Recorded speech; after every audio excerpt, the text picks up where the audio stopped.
Alors, suite de notre déambulation, nous partons à présent pour Montbéliard. Hein, vous vous souvenez, on est allé en Arménie, on est allé à Paris et maintenant Montbéliard à la découverte de deux églises de la ville. L'une, le temple Saint-Martin, est le plus ancien temple luthérien de France, et l'autre, l'église ménonite de la Prairie, est en plein travaux d'agrandissement. Alors, ces deux lieux ont en commun le dépouillement des édifices cultuels protestants. Temple protestant, c'est un reportage de Véronique Beaulieu.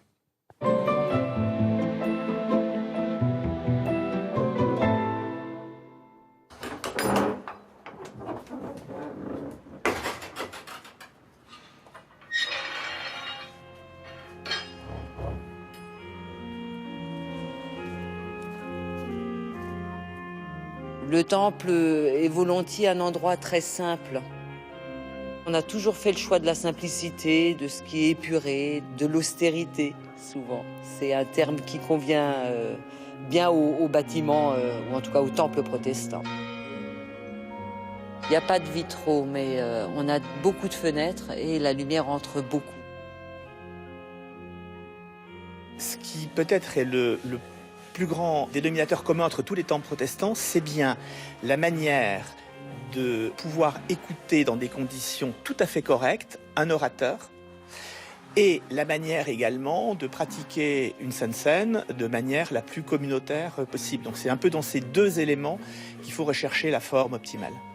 Il n'y a rien à voir et il y a tout à entendre. Voilà. C'est un choix délibéré depuis nos origines. C'est de ne rien donner à voir, mais d'encourager au maximum les gens à écouter. C'est un bâtiment d'une très très grande simplicité et qui pourrait être extrêmement fonctionnel, y compris aujourd'hui, en s'adaptant en fait à l'évolution fonctionnelle des besoins du culte.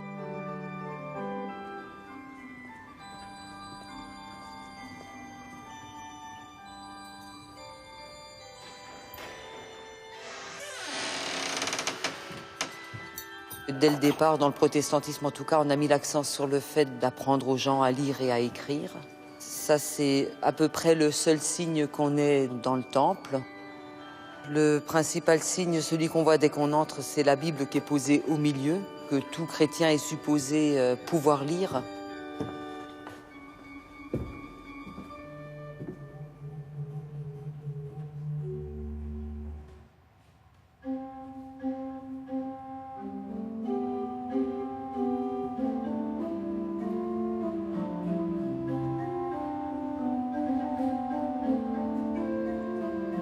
Alors l'orgue, c'est l'outil de la démocratisation, parce que si les protestants ont beaucoup tenu à ce que chacun puisse lire et écrire, depuis tout petit, ils ont aussi beaucoup tenu à ce que chacun puisse chanter.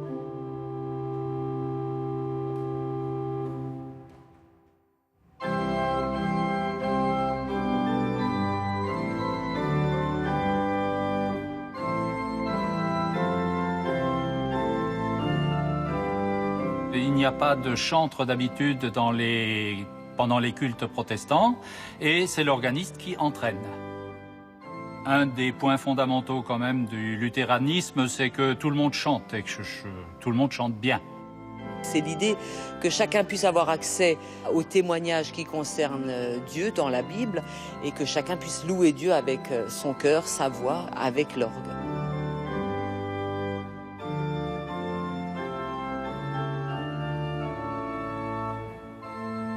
Celui qui entre ici, oui, il est le bienvenu et puis il est l'hôte de Dieu avant tout.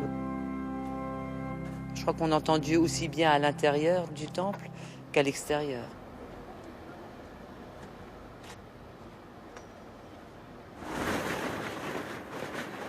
Il n'est pas question de vivre repliés sur nous-mêmes, dans l'ombre, derrière une haie. Il y a 10 ans, il y avait une haie de 4 mètres de haut devant la propriété, donc personne ne nous voyait.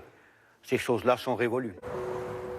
Pour les gens qui vivent au pays de Montbéliard, l'image de la ferme et de la chapelle, c'est vraiment une image visible et qui a toujours été de la communauté ménonite. Là, le projet, il conserve l'histoire et il renforce l'attractivité en étant totalement transparent entre les deux bâtiments, de manière à avoir en fait une vraie envie de rentrer.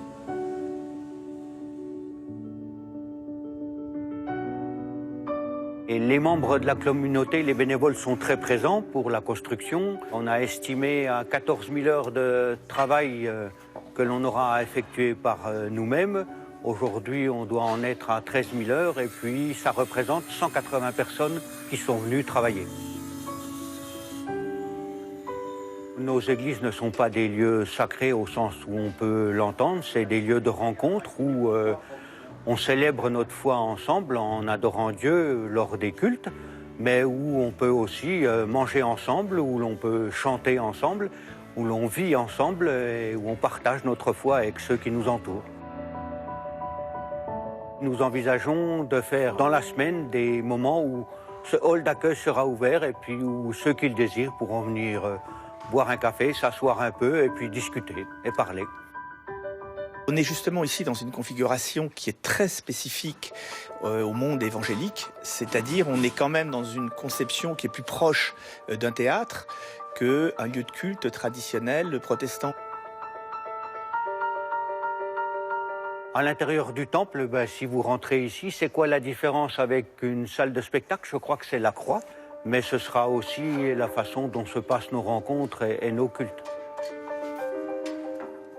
Quand on a construit ce temple, il y a un baptistère puisqu'on pratique le baptême d'adultes et par immersion, aussi par aspersion, c'est suivant ce que demandent les personnes, parce qu'à cette occasion du baptême, la personne qui demande le baptême témoigne devant toute l'assistance de sa foi.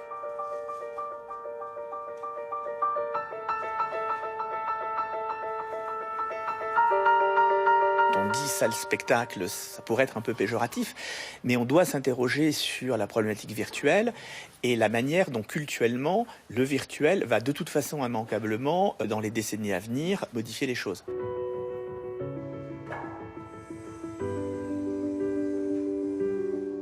L'évangile reste le même hier, aujourd'hui et éternellement, comme Jésus-Christ, mais on est obligé de s'adapter à la société telle qu'elle est, sans renier les valeurs fondamentales de l'évangile.